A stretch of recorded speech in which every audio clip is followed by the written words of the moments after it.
There's a common misconception that says that if you're singing aggressive vocals, you can't sing clear vocals, and that you can harm your clear vocals in a way, and vice versa. So you have to choose if you'd like to be a growler, screamer, etc., or you want to be an opera singer. And that's just not true.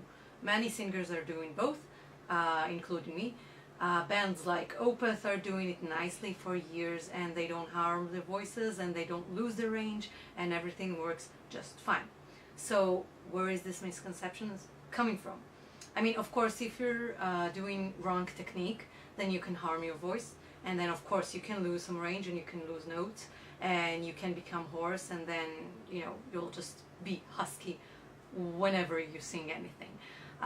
So yeah, that might just harm your voice and your clear notes, obviously. But many singers do have a great technique, but still they're so used to do one thing, and then when they try to switch and do the other thing, it just doesn't work.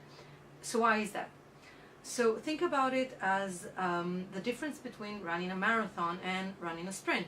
It's just two different things. It's not like you can have either one or the other, or you have to choose between both. You can have them both.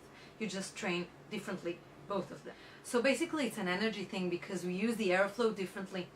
If we do like a high scream or growl or high operatic note, it's the same voice, it's the same instrument, but we use it in a slight different way in terms of economizing the support, economizing the airflow, the muscle groups that we use to support, the vowels, the mouth setting, even the mental state.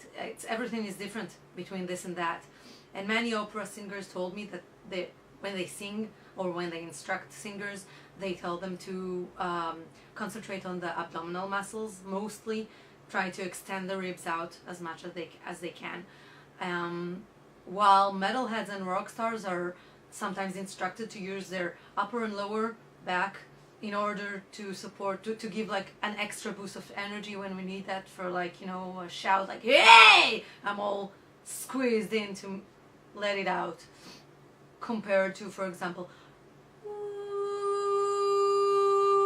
and I'm thinking like of a more flowing sound, and I'm thinking more of the abdominal muscles at work, and it's also a different vowel, ooh, compared to a. Also the size of the vocal tract. If I do like ooh, I think of yawning.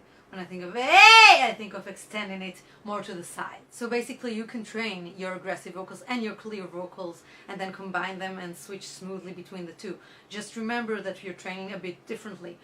It's still the same instrument, it's still the same thing. We still have to submit to the basic rules of singing no matter what we do, but we use them in a slightly different way. Remember, it's like running a marathon and running a sprint. You can have them both, but the training is different.